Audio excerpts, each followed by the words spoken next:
மதுபன் யக்ஞ பூமி அப்படின்னு சொல்கிறோம் இல்லையா, அது அங்கே என்ன சங்கல்பம் பண்ணினாலும் அந்த சங்கல்பம் செய்வதற்கு முன்பாகவே அது பூர்த்தியாகி விடுகிறது. அங்கே இருந்து என்னுடைய வாழ்க்கையின் புதிய ஆரம்பமாகியது. அதுக்கப்புறம் நாங்கள் திரும்பி வீட்டுக்கு வந்துட்டேன். பெரியவங்களுடைய சொல்படி வேலை பார்த்தேன். டெல்லியில் நான் வேலை பார்த்தேன். கிருஷ்ணா நகருக்கு பக்கத்துலேயே ஒரு வீடு ஃப்ளாட் எடுத்து தங்கியிருந்தேன். சென்டருக்கூட எனக்கு ரொம்ப கனெக்ஷன் இருந்தது. டெய்லி வந்துட்டு போயிட்டு இருப்பேன். கூடவே வேலையும் பார்த்துக்கிட்டு இருந்தேன். வேலை பார்க்கும்போது ஒரு தடவை என்னாச்சு அப்படின்னா, நான் யார்கிட்டையுமே ஓப்பனாக சொல்ல மாட்டேன். நான் பிரம்மா குமாரிஸ்க்கு போவேன், மெடிடேஷன்லாம் ப்ராக்டிஸ் பண்ணுறேன்னு சொல்ல மாட்டேன். ஆனால் மெதுவாக அவங்கள்ட்ட நான் சொல்லுவேன். அந்த நேரத்தில் எல்லாருக்குமே தெரிஞ்சிடுச்சு. எல்லாருமே என் மேலே அவ்வளோ மரியாதை கொடுத்தாங்க. கிளையண்ட்ஸுக்கு போனாலும் சரி, என் கூட வேலை பார்க்குறவங்களும் சரி, அவங்களுக்கெல்லாம் தெரிஞ்சிருச்சு நான் பிரம்மா குமாரிஸ்க்கு போகிறேன், மெடிடேஷன் பண்ணிக்கிட்டு இருக்கேன்னு. அப்போ அவங்களுக்கெல்லாம் ரொம்ப அது பிடிச்சிருந்தது. ஒரு தடவை என் ஆஃபீஸில் நாங்கள் எல்லோரும் உட்காந்து பேசிக்கிட்டு இருக்கிறப்போ ஒரு பிரதர் என்கிட்ட கேட்டார், மேடம், உங்களுக்கு மனசில் ஏதாவது மன அழுத்தம் இருக்கா, டிப்ரெஷன் இருக்கா, நீங்கள் பிரம்மா குமாரிஸ்க்கு போயிருக்கீங்க? இந்த விஷயம் எனக்கு மனசில் அப்படியே அம்பு மாதிரி தச்சிடுச்சு. அந்த விஷயம் என்னையே உணர வச்சுது. ஏன் இந்த ஞானத்துக்கு வாழ்க்கையில் ஏதாவது துக்கம், அசாந்தி, டிப்ரெஷன் இருக்கிறவங்க தான் வரணுமா? அதை பற்றி நான் நிறைய யோசித்தேன். அப்போ என்ன அடைஞ்சேன்? இதுதான் என்னுடைய குறைவான சுயமரியாதை. நான் ஒரு பொழுதும் என்னுடைய வாழ்க்கையை எவ்வளோ ஸ்வமானில் நிலைத்திருக்க சொல்கிறாங்க. ஸ்வமான்னா என்ன? தனக்கு மரியாதை கொடுப்பது. அப்போது நான் ஒரு பொழுதும் கொடுத்ததே இல்லை. ஆஃபீஸில் பார்ட்டியெல்லாம் நடக்கும் இல்லையா, சாப்பிட கொடுப்பாங்க. அப்போ நான் என்ன சொல்லுவேன்னா, இல்லை இன்றைக்கி நான் விரதம் இருக்கிறேன். ஓப்பனாக சொல்ல மாட்டேன். என்னுடைய இயல்பு அந்த மாதிரி இருந்தது. அந்த நேரம் நான் யோசித்தேன், நான் பகவானுடைய வழியில் போய்கிட்டு இருக்கேன். நான் ரொம்ப நல்ல காரியம் பண்ணிக்கிட்டு இருக்கேன். அப்போ நான் ஏன் வைக்கப்படணும்? இதெல்லாம் சொல்கிறதுக்கு நான் என்ன பயிற்சி பண்ணிக்கிட்டு இருக்கேன், நான் என்ன ஃபாலோ பண்ணிக்கிட்டு இருக்கேன், எந்த விஷயத்தை நான் செஞ்சுக்கிட்டு இருக்கேன். உலகத்தில் எவ்வளோ பேர் எவ்வளோ பாவங்கள் பண்ணிக்கிட்டு இருக்காங்க, ஓப்பனாக பண்ணிக்கிட்டு இருக்காங்க. அவங்களாம் அவ்வளோ சாந்தியாக மரியாதையோடு வாழ்ந்துட்டு இருக்காங்க. இன்றைக்கி முரளியில் கூட பாபா சொன்னாங்க இல்லையா, சத்தியத்தினுடைய அத்தாரிட்டி. அதையே நான் சுற்றி வளைச்சி அவங்கள்ட்ட போய் சொல்லணும்? அந்த நேரம் எனக்கு அவ்வளோ எனக்குள்ள சுயமரியாதையானது விழிப்படைந்தது. நான் செய்கிறது சரிதானே, நான் தப்பு செய்யலைல, தூய்மையான வழியில் நான் போய்கிட்டு இருக்கேன், பகவான் கற்றுக் கொடுத்த வழியில் நான் போய்கிட்டு இருக்கேன். அப்போது நான் யாரையும் கண்டும் பயப்படணும்னு இல்லை, யார்கிட்டையும் சுற்றி வளைச்சி பேசணும்னு கிடையாது. ஆனால் பாபாவுடைய ஞானம் சத்தியமான ஞானம். அந்த அத்தாரிட்டியோடு இருக்கணும். இது என்னுடைய சுயமரியாதையை விழிப்படைய வச்சது, என்னுடைய வாழ்க்கைக்கான மரியாதையை ஏற்படுத்தியது. இதை முதல்ல இந்த சுயமரியாதையில் இருந்து அடுத்தவங்கள்ட்ட சொல்லணும் அப்படின்றது எனக்கு ஃபீல் ஆனது. இந்த மாதிரி என்னுடைய மனோபாவத்தை மாற்றியதும் எல்லாருக்கும் என்னையை பற்றின மனோபாவம் மாறியது. புதுசாக ஞானத்துக்கு வரும்போது நம்ம சொல்லுவோம் இல்லையா, நம்முடைய உறவினர்கள் சாப்பாட்டை பற்றி சொல்லுவாங்க. நாங்கள் என்ன தீண்டத்தகாதவர்களா, நாங்கள் செஞ்சது நீங்கள் சாப்பிட மாட்டீங்களான்னு கேட்பாங்கல்ல. அப்போது அவங்கள ஃபேஸ் பண்ணுறதுக்கு நமக்கு கொஞ்சம் கஷ்டமாக இருக்கும். ஆனால் அந்த நேரத்தில் நம்ம மேலே நம்ம என்ன பண்ணிக்கிட்டு இருக்கிறோமோ, நாம் என்ன வாழ்க்கை வாழ்ந்துட்டு இருக்கிறோமோ, நம்முடைய வாழ்க்கை முறை, அதில் நான் திருப்தியோடு இருந்தேன், நான் எனக்கு மரியாதை கொடுத்தேன், என்னுடைய வாழ்க்கை முறைக்கு மரியாதை கொடுக்குறேன், பாராட்டுறேன் அப்படின்னா யார் என் முன்னாடி வந்தாலும் அவங்களும் அதே திருஷ்டியோட அதே மனோபாவத்தோடு என் முன்னாடி வந்து என்னைய பார்ப்பாங்க. இது என்னுடைய பர்சனல் எக்ஸ்பீரியன்ஸ். அதுக்கப்புறமா எல்லாருடைய மனோபாவமும் மாறிடுச்சு. ஒரு தடவை ரிசர்வ் பேங்க் ஆஃப் இந்தியாவில் வாரத்துக்கு 2 நாள் நாங்கள் போக வேண்டியிருக்கும். பாரத நாட்டில் RBI reserve bank of India வந்து ரொம்ப நல்ல மனுஷங்க அங்கே இருப்பாங்க. அங்கே எதுவுமே இந்த கொடுக்கல் வாங்கல் லஞ்சம் அந்த மாதிரிலாம் எதுவுமே இருக்காது. ரொம்ப நேர்மையானவங்களாக இருப்பாங்க. ரொம்ப பணிவாக நம்ம காரியங்களையும் ரொம்ப நல்லபடியாக செய்வாங்க. வேறு எங்கேயாவது போனால் ரொம்ப டைம் ஆகும் வேறு டிபார்ட்மெண்ட்டில். ஆனால் ரிசர்வ் பேங்க் ஆஃப் இந்தியாவில் அந்த மாதிரி எதுவும் இருக்காது. நான் ஒவ்வொரு வாரமும் 2 தடவை அங்கே போவேன். அங்கே அவங்களுக்கு நான் டைரெக்டாக சொல்லலை ஆஃபீஸர்ஸ் கிட்ட, நான் வந்து பிரம்மா குமாரிஸ்க்கு போய்கிட்டுருக்கேன், ப்ராக்டிஸ் பண்ணிக்கிட்டு இருக்கேன், மெடிடேஷன் அப்படின்லாம் நான் சொன்னலை. ஒரு தடவை நான் மதுபனுக்கு சேவைக்காக போயிருந்தேன். அப்போது என்னுடைய பாஸ் வந்து அங்கே போக வேண்டியதாக இருந்தது. அவர்கிட்ட அங்கே இருக்கிற ஆஃபீஸர்ஸ் கேட்டாங்க, ஒரு பொண்ணு வருவாங்க இல்லையா ஒவ்வொரு வாரமும், அவங்க உங்கள் ஆஃபீஸ்லேருந்து வருவாங்க, அவங்க வரலையான்னு கேட்டிருக்காங்க. நான் திரும்பி வந்ததுக்கப்புறம் என்னுடைய பாஸ் சொன்னார், ஆர்பிஐ இவ்வளோ பெரிய இடம், அது அவங்க எல்லாரும் இவங்கள தான் கேட்குறாங்க, காஃபி வாங்கி கொடுக்குறாங்க, டீயெல்லாம் வாங்கி கொடுக்குறாங்க, ஆனால் மற்றவங்கக்கிட்ட சரியாக பேசக்கூட மாட்டேங்கிறாங்க. இவங்கள்ட்ட அப்படி என்ன இருக்குது? இது நம்முடைய வைப்ரேஷன். நாம் அந்த சூழ்நிலையை உருவாக்குறோம், அமைதியான சூழ்நிலையை உருவாக்குறோம், நாம் லேசான தன்மையை உருவாக்குறோம். அந்த மாதிரி ஆஃபீஸ்லாம் எவ்வளோ ஸ்ட்ரெஸ் இருக்கும், எவ்வளோ டென்ஷன் இருக்கும். நம்ம வாயால் எதுவும் பேசலைனாலுமே கூட நம்முடைய வைப்ரேஷன், பாபாவுடைய சக்தி அவங்களுக்கு நிறைய ஹெல்ப் பண்ணுது. அதுக்கப்புறம் நான் லண்டன் எப்படி நான் வந்தேன், ஒரு தடவை நான் கல்கத்தாவில் இருந்தேன். அங்கே நம்முடைய சென்டர் இருந்தது. எல்கின் ரோட்டில் ஒரு மியூசியம் சென்டர் இருந்தது. ஆடிட்காக நான் அங்கே போயிருந்தேன். அங்கே மேட்ரிக்ஸ்னு ஒரு கம்பெனி இருந்தது. அவங்களுடைய ஆடிட் நம்மக்கிட்ட இருந்தது. அவங்க ஆடிட்டுக்காக நான் கல்கத்தா போக வேண்டியிருந்தது. 2 தடவை போனேன். சென்டரில் தங்கி இருந்தேன். அங்கே சிஸ்டர் கேமுடைய இமெயில் வந்தது. ஜெயந்தி பேன் இருக்காங்க இல்லையா, அவங்களுக்கு இங்கே அக்கௌண்ட்ஸ் டிபார்ட்மெண்ட்டில் இருந்த ஒரு சிஸ்டர் அக்கௌண்ட்ஸ் பார்த்துக்கிட்டு இருக்காங்க. அவங்க சொன்னாங்க, அவங்களுக்கு அக்கௌண்ட்ஸ் பேக்ரவுண்டோடு இருக்கிற ஒரு சிஸ்டர் தேவைப்பட்டாங்க. அவங்க எனக்கு மெயில் அனுப்பினாங்க.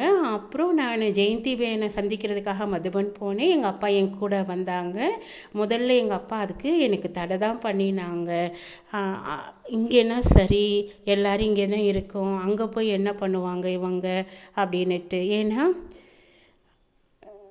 எனக்கு வந்து அந்தளவுக்கு அதில் இன்ட்ரெஸ்ட் இல்லை, மனசில் எண்ணம் கிடையாது. பாரத நாட்டை விட்டு வெளியில் போகணும், வேலைக்காக நான் போவேன். ஆனால் பாபா வீட்டில் சென்டரில் இருக்கிறதுக்கு அதுவும் வெளிநாட்டுக்கு போகிறது அப்படின்ற எண்ணம் எனக்கு இருந்ததே கிடையாது. ஓப்பன்லி எனக்கு ஒரு ஆஃபர் வந்தது, ஜெயந்திவேனை சந்திக்க போகணும். என்னுடைய சிஸ்டர் வந்து ஓவாசியில் சரண்டர் ஆகியிருக்காங்க.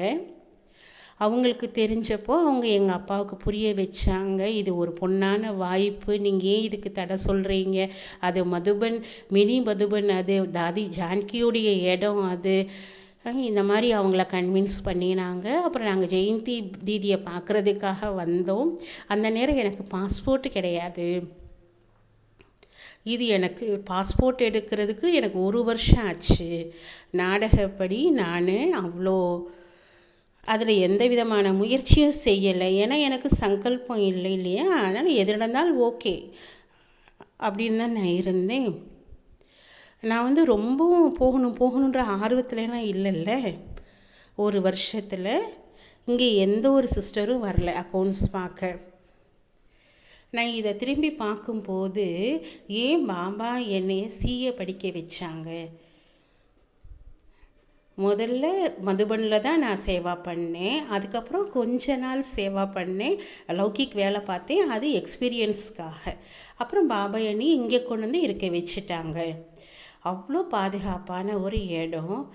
நான் பாபா கிட்ட மனசார வந்து உரையாடல் செய்யும் போது அப்படியே கண்ணில் கண்ணீரே வந்துடும். தாதியுடைய இடம் மினி மதுபன் இது. சுதேஷ் தீதி, ஜெயந்தி தீதி, பெரியவங்களுடைய குடை நிழலில் நான் வாழ்ந்துட்டு இருக்கிறேன். உலகத்தில் என்ன நிலைமை இருக்குது இப்போது, ஆனால் நான் என்னை எவ்வளோ சேஃபாக இங்கே ஃபீல் பண்ணுறேன். இப்போ கூட என் கூட பெரியவங்க இருக்காங்க, ஒவ்வொருத்தராக போய்கிட்டு இருக்காங்க. ஆனாலும் எவ்வளோ அதிர்ஷ்டசாலி, இப்போ கூட பெரியவங்களோட நம்மளால் என்னால் சந்திக்க முடியுது, அவங்க கூட பேச முடியுது, திருஷ்டி வாங்கிக்க முடியுது. இது இந்த ஆத்மாவுடைய சௌபாகியம். அதுக்கப்புறம் நான் இங்கே லண்டனுக்கு வந்தேன். ஒரு தடவை ஜானகி தாதியை நான் சந்தித்தேன். அப்போது இங்கே ஒரு சின்ன ஃப்ளவர் டிபார்ட்மெண்ட்டு கூட இருக்குது. அங்கே நாங்கள் விதவிதமான ஃப்ளவர் பொக்கேலாம் செய்வோம். தாதிக்கு ஃப்ளவர் ரொம்ப பிடிக்கும். அதனால் ஸ்பெஷலாக ஃப்ரெஷ்ஷான பூக்களாக நாங்கள் வாங்கி பாபா ரூமில், கிளாஸ் ரூம்லாம் நாங்கள் வைப்போம். தாதி இருக்கும்போது தாதி ரூம்லேயும் அந்த மாதிரி பூ வைப்போம். அதில் ஒரு 7-8 சகோதர சகோதரிகள் சேவா பண்ணுவாங்க. நான் தாதி கூட அவங்கள சந்திக்கிறதுக்கான மீட்டிங் அரேஞ்ச் பண்ணேன். தாதி இருந்தாங்க, ரூமில் உட்காந்துருந்தாங்க. 1-2 சிஸ்டர்ஸ் பிரதர்ஸ் வர முடியல. நான் அவங்களுக்கு ஃபோன் பண்ணிக்கிட்டே இருந்தேன். அடிக்கடி எந்திரிச்சேன், அடிக்கடி உட்காந்துக்கிட்டு இருந்தேன். தாதிக்கு இது சுத்தமாக பிடிக்காது. தாதி முன்னாடி உட்காந்துருக்கும்போது நீங்கள் உட்காந்து எந்திரிச்சிங்கன்னா தாதிக்கு கொஞ்சம் கூட பிடிக்காது. தாதி சொன்னாங்க, நீ மேலே கீழே போயிட்டு இருந்துட்டு இருக்காத, பேசாமல் உட்கார, அமைதியாக உட்கார அப்படின்னாங்க. ஆனால் நான் யார் வரலையோ அவங்கள போய் பார்க்கணும். கதவு வந்து நாங்கள் பூட்டி தான் வச்சுருப்போம், அதை திறக்கிறதுக்காக போக வேண்டியிருக்கு. வெளியில் நின்றுட்டு அவங்க போயிடக்கூடாது இல்லையா. அதுக்கப்புறம் தாதிகிட்ட உட்காரும்போது தாதி திருஷ்டி கொடுத்தாங்க. ஃபஸ்ட்டு வார்த்தை தாதி வாயிலிருந்து என்ன வந்தது அப்படின்னா, இது உங்கள் ரொம்ப ஆக்டிவ் அப்படின்னு சொன்னாங்க. இதை என்னுடைய வரதானமாக, எனக்கான வரதானமாக நான் எடுத்துக்கிட்டேன். தாதியுடைய வார்த்தை வாயிலிருந்து வந்த வார்த்தை, இவங்க ரொம்ப ஆக்டிவ். எப்படின்னா, தாதிக்கு ஏதாவது புக்கு தேவைப்பட்டது, யாராவது சிஸ்டர்ஸை கூப்பிடணுன்னா தாதி உடனே என்னையே தான் கூப்பிடுவாங்க. எப்படி நான் பெரியவங்கள்ட்ட இருந்து ஒவ்வொருத்தர்கிட்ட இருந்தும் ஒவ்வொரு அடியில் இருந்து கற்றுக்கொள்ள கிடைத்தது, ஆசீர்வாதம் எனக்கு கிடைத்தது. அது எனக்கு ஆக்டிவாக இருப்பதற்கான பழக்கம் ஏற்பட்டு விட்டது. சேவையில் டயர்டாகும் போது தாதியோடைய பிளெஸ்ஸிங்ஸை நினச்சி பார்ப்பேன். தாதி எனக்கு ஆக்டிவாக இருக்கிறேன்னு சொல்லி பிளெஸ்ஸிங் கொடுத்தாங்க இல்லையா, அதை நினைக்கும் போது அந்த களைப்பு எனக்கு போயிடும். சென்டரில் இருக்கும்போது என்னுடைய வீடு அப்படின்னு நினைக்கும் போது அது ஒரு சந்தோஷத்தை கொடுக்குது.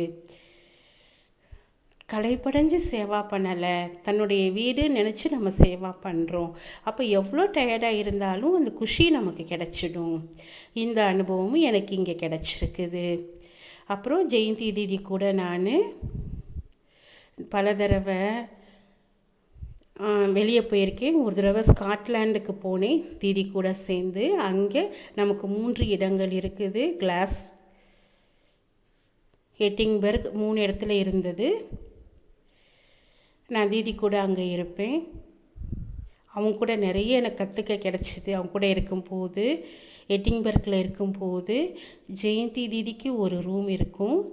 அங்கே சென்டரில் நடத்தின அந்த சிஸ்டர் இருக்காங்க இல்லையா, அவங்களுக்கு ஒரு ரூம் இருக்கும். அவங்க வேலை பார்ப்பாங்க, கூடவே சென்டரும் சம்பாலனை பண்ணுவாங்க. ஒன்று அவங்களுடைய ஆஃபீஸ், அங்கே ஒரு சின்ன ஆஃபீஸ் அவங்களுக்கு இருக்கும். அப்புறம் ஒரு சின்ன ரூம் அவங்களுக்காக இருக்கும். அப்போ ஜெயந்திபேன் கேட்டாங்க, ருச்சி எங்கே போய் தூங்கும் அப்படின்னு கேட்டாங்க. அவங்க சொன்னாங்க, இங்கே கிளாஸ் ரூம் இருக்குது, ஆனால் அங்கே தூங்குறதுக்கான எந்த வசதியும் இல்லை, பெட் இல்லை. ஆனால் பாபா ரூமில் சோஃபா இருக்குது, சோஃபாவை பெட்டாக மாற்றிடலாம். ஆனால் அவங்க கொஞ்சம் யோசித்தாங்க, பாபா ரூமில் தூங்கினா சீக்கிரம் எந்திரிச்சிடுவாங்களான்ட்டு. உடனே ஜெயந்திபேன் சொன்னாங்க, எனக்கு தெரியும், நீங்கள் யோசிக்காதீங்க, அவங்க காலையில் ருச்சிபேன் எந்திரிச்சிடுவாங்க அப்படின்னுட்டு.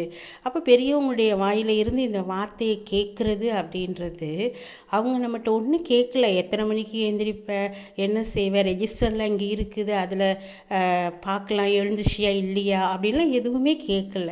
அவங்களுடைய அந்த சுப சங்கல்பம், அவங்களுடைய வரதானி வார்த்தை, அது எனக்கு மனசுக்கு ஞாபகம் இருக்குது. மனசில் அது சந்தோஷத்தை ஏற்படுத்திச்சு. ஜெயந்திபேன் அங்கேயே நின்றுட்டு பெட்டை சரி பண்ணுற வரைக்கும் நின்னாங்க. என்னைய படுக்க வச்சு கம்ஃபர்டபுளாக இருக்கா அப்படின்னு கேட்டு, நான் சரியாக இருக்கேன் அப்படின்னு சொன்னதுக்கப்புறம் அவங்க போயிட்டு அவங்க ரெஸ்ட் எடுக்க போனாங்க. அவ்வளோ டைட் ஷெட்யூல்லையும் கூட வர அந்த சின்ன சிஸ்டர் பிரதரை மேலே அவ்வளோ கவனம் கொடுத்தாங்க. இது ஜெயந்திபேன்ட்டேருந்து எனக்கு கற்றுக்க கிடச்சிது. அப்புறம் இங்கே நாங்கள் சேவைக்கு வரும் பொழுது வெளியில் ஞானம் சொல்கிறோம், இல்லை புதியவங்களை சந்திக்கிறோம். அப்போ ரொம்ப அன்பாக பாபாவுடைய ஞானத்தையும் சொல்லுவோம். எங்களுடைய காரியங்கள் ரொம்ப நல்லா இருக்கும். ஆனால் குழுவில் வரும்போது, சேவை செய்யும் போது சுபாவ சமஸ்காரத்தினுடைய மோதல் பல முறை ஏற்படும். அப்போது ஒரு தடவை நடந்த விஷயம்,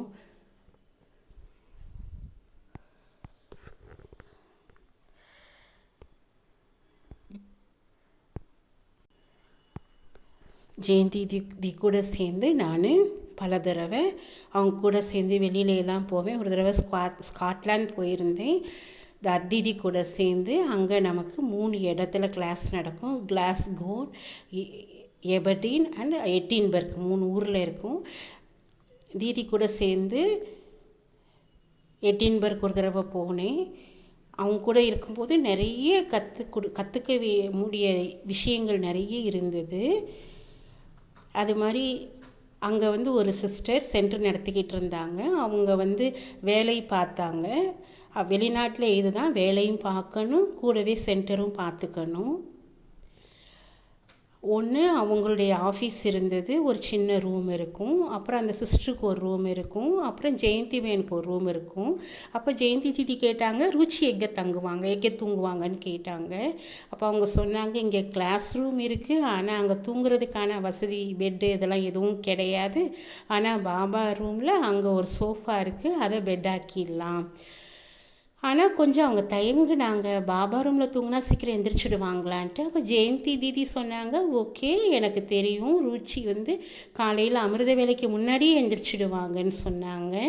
பெரியவங்க வாயில் இருந்து இந்த வார்த்தையை கேட்குறது அப்படிங்கிறது நம்மக்கிட்ட ஒன்றும் கேட்கல. நீ எத்தனை மணிக்கு எந்திரிப்ப, ஒரு ரெஜிஸ்டர் இருக்கே, அதில் நீ எந்திரிக்கிறியா இல்லையா, அதெல்லாம் கேட்டதே கிடையாது. ஆனால் அவங்களுடைய சுப எண்ணமானது, அவங்களுடைய வரதானி வார்த்தையானது, அது எனக்கு ஞாபகம் இருக்குது. மனசில் போய் அது தொட்டுடுச்சு. ஜெயந்தி பகன் அவங்க நின்றுட்டு அவங்களுக்கு எனக்காக பெட்டு உருவாக்க வச்சாங்க. என்னைய படுக்க வச்சாங்க. உனக்கு கம்ஃபர்டபுளாக இருக்கான்னு பார்த்து, எனக்கு கம்ஃபர்டபுளாக இருக்குன்னு சொன்னதுக்கப்புறம் அவங்க ரூமில் போயிட்டு ரெஸ்ட் எடுக்க போனாங்க. அவ்வளோ பிஸி ஷெட்யூலுக்கு இருந்தாலுமே கூட சின்ன சிஸ்டர் பிரதருக்கு அவ்வளோ அவங்க கவனம் கொடுக்குறாங்க. இது எனக்கு அவங்கக்கிட்டேருந்து கற்றுக்க கிடச்சிது. அதுக்கப்புறம் நான் இங்கே சேவைக்கு வந்தப்போ வெளியில் ஞானம் சொல்லுவோம். யஜ்ஞத்தில் புதியவங்களை சந்திக்கும் போது ரொம்ப அன்பாக பாபாவுடைய ஞானத்தை சொல்லுவோம். அவங்க கூட ரொம்ப நல்லபடியாக உரையாடலாம் செய்வோம், நடந்துக்குவோம். ஆனால் குழுவில் சேவை செய்யும் போது சுபாவ சமஸ்கார மோதல் பலமுறை எனக்கு ஏற்பட்டிருக்கு. அப்போ ஒரு தடவை நடந்த ஒரு விஷயம், நான் என்னை பற்றி ரொம்ப கம்மியாக வந்து நான் தாழ்வாக வந்து நினச்சேன், நான் எடுத்த முடிவு சரியா இல்லையான்ட்டு. அப்போது நான் ஜெயந்தி மேம்கிட்ட போய் பேசினேன். அன்னைக்கு சாயந்தரம் தாதி இங்கே இருந்தாங்க. அந்த நேரம் தாதி சாயந்தரம் கிளாஸுக்கு அப்புறம் டோலி கொடுத்தாங்க. டோலியோடு சேர்த்து வரதான கார்டும் கொடுப்பாங்க. வரதான கார்டு ஜெயந்தி மேம் கொடுத்துட்டு இருந்தாங்க, டோலி தாதி கொடுத்தாங்க. அந்த வரதான கார்டு பிளஸ்ஸிங் கார்டு இருக்கு இல்லையா, அதில் எழுதி இருந்தது என்னென்னா, நீங்கள் பாபாவுடைய ரைட் ஹேண்டு, அப்புறம் பாபா பெரிய ஒரு காரியத்தை உங்கள் மூலமாக செய்ய நினைக்கிறாங்க. அந்த மாதிரி ஒரு வரதானம் இருந்தது. ஜெயந்தி மேம் படிச்சுட்டு அப்புறம் என்கிட்ட கொடுத்தாங்க. பாரு, அந்த நேரமும் நானும் ஓடணும், விட்டுட்டு போகணுன்னு தான் நினச்சேன். ஆனால் பாபா என்னைய மறுபடியும் வரதான கார்டு கொடுத்து, நீ பாபாவுடைய ரைட் ஹேண்டுன்னு சொல்லி பிடிச்சு வச்சுட்டாங்க. இந்த மாதிரி ஒரு தடவை நடந்த ஒரு விஷயம் என்னென்னா, ஒரு சிஸ்டருக்கு நான் காலையில் கிளாஸில் அவங்க தான் ஃபஸ்ட்டு வரணும். அவங்களுக்கு ஒரு வேலையை நான் ஞாபகப்படுத்தினேன். நீங்கள் இந்த வேலையை மறந்துடாதீங்க, இதை செய்யணும், இதை எடுத்துக்கிட்டு போகணும்னு சொன்னேன். அவங்களுக்கு அது பிடிக்கலை. அவங்க அந்த கவனம் அவங்களுக்கு வேறு எங்கேயோ இருந்திருக்கலாம். அவங்க என்ன சொன்னாங்க, எனக்கு அது தெரியும் அப்படின்னு சொல்லிட்டு கொஞ்சம் கடுமையாக பேசுனாங்க. நான் சொன்னேன், நான் ஒன்றும் பெரிய விஷயமா சொல்லலையே, இங்கே இருக்குது உங்கள் பொருள், அதை எடுத்துகிட்டு போங்க அப்படி தானே சொன்னேன். நான் என்ன தப்பு பண்ணேன் இதில் அப்படின்னு நான் கேட்டேன். அந்த நேரம் இங்கே எங்களுக்கு ஒரு பெரிய ப்ரோக்ராமும் நடந்துகிட்டு இருந்தது. அதுலேயும் எனக்கு ஒரு வரதானம் கிடச்சிது. அந்த வரதானத்தில் என்ன எழுதி இருந்ததுன்னா, பாப் தாதா உங்களுடைய பேக் போனாக இருக்காங்க. எந்த ஒரு கடுமையான சூழ்நிலையிலையும், என்ன ஒரு கஷ்டமான சூழ்நிலையிலையும் பாபா உங்கள் கூட இருக்காங்க.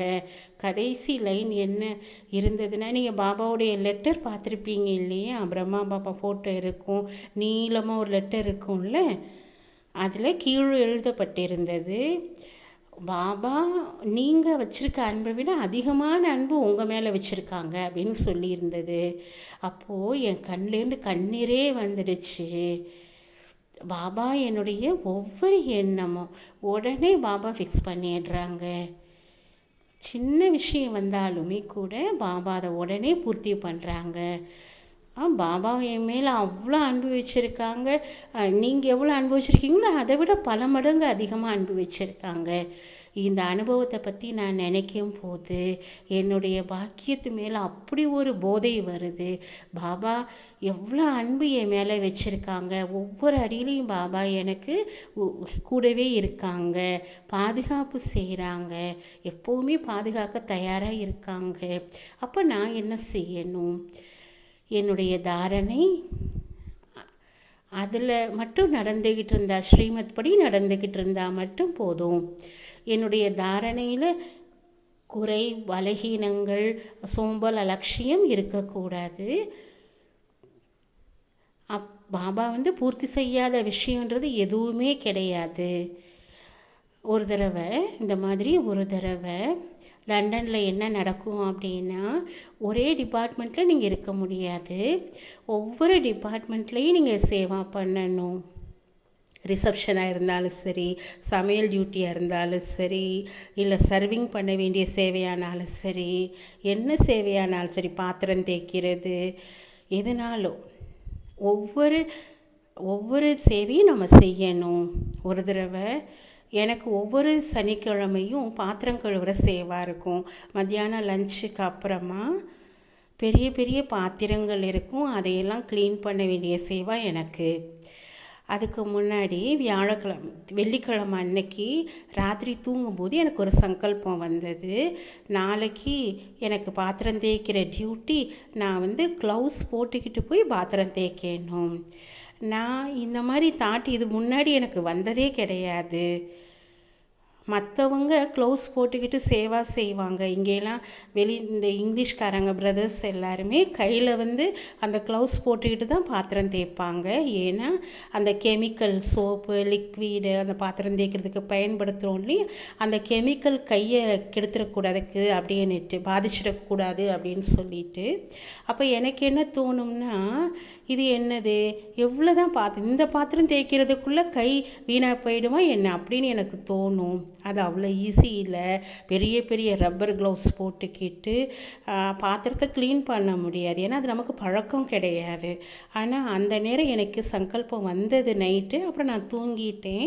மறுநாள் எனக்கு ஞாபகம் வந்தது, நேற்று சங்கல்பம் வந்தது இல்லை, அது மாதிரி இன்றைக்கி நான் க்ளவுஸ் போட்டுக்கிட்டு பாத்திரம் தேய்க்கணும் அப்படின்ட்டு. பாத்திரம் எல்லாம் நான் தேய்ச்சி முடிச்சுட்டு அந்த ஜிங்க் இருக்குது இல்லையா, அதை க்ளீன் பண்ணணும். அதை நான் க்ளீன் பண்ணிக்கிட்டு இருந்த பொழுது அதில் ஒரு ஸ்க்ரூ மாதிரி ஒன்று வந்தது வெளியில். அது அவ்வளோ வேகமாக கையில் போய் பட்டுடுச்சு. அந்த ரப்பரு க்ளவுஸ் இருக்குது இல்லையா, அதுக்கு உள்ளேயே போய் கையை தைச்சி கையிலேருந்து ரத்தம் வந்தது. ஆனால் ரொம்ப கம்மியாக ரத்தம் வந்தது. ஏன்னா அவ்வளோ தடிமனான க்ளவுஸ் நான் போட்டிருந்தேன். அது எப்படின்னா, பாபா முன்னாடியே சொல்கிறாங்க இல்லையா, பிரச்சனை வந்ததுக்கு அப்புறம் பாபாட்ட சொல்லலை, வர்றதுக்கு முன்னாடியே பாபா என்ன பண்ணிட்டாங்கன்னா, புத்தியோடைய லைன் மட்டும் கிளியராக இருந்ததுன்னா முன்னாடியே பாபா நமக்கு தூண்டுதல் கொடுத்துட்றாங்க, டச்சிங்ஸ் கொடுத்துட்றாங்க. அதுவும் என் மனசை டச் பண்ணுற அனுபவம் இது. ஒவ்வொரு பிரச்சனைக்கு முன்னாடியுமே பாபா டச்சிங்ஸ் கொடுத்துடுறாங்க. ஒருவேளை நான் அதை அணியாமல் இருந்திருந்தேன்னா அந்த அவ்வளோ தடிமனான ரப்பர் க்ளவுஸே கட் ஆகிடுச்சு அப்படின்றப்போ கை எண்ணத்துக்கு ஆகும். இது எல்லாமே ரொம்ப அதிசயமான விஷயமா இருந்தது. அப்புறம் ஒரு தடவை நான் மதுபனில் இருந்தேன். மதுபனில் சொல்லியிருக்கேன் இல்லையா, பாண்டவ பவன் முக்கியமாக அது மேஜிக்கல் பூமி, பிரம்மா பாபாவுடைய தபஸ்யா பூமி. ஒரு தடவை நான் அந்த மாதிரி சங்கல்பம் பண்ணேன். ஏன்னா நான் எப்போ அங்கே போனாலும் ஓம் சாந்தி பவனில் யோகா பண்ண வைக்கக்கூடிய வாய்ப்பு எனக்கு கிடைக்கும். அங்கே இருக்கிற ஒரு பிரதர் எனக்கு முன்னாடியே சொல்லிடுவார், சிஸ்டர் நீங்கள் நாளைக்கு காலைல யோகா பண்ணுவீங்களான்னு. எனக்கு ரொம்ப அது பிடிக்கும். யோகா கதியில் உட்காந்து யோகா பண்ணும்போது ஃபுல் டைம் அட்டென்ஷன் வெளியில் போகாது, ஃபுல்லாக பாபா கிட்டேயே மூழ்கி இருக்கும்.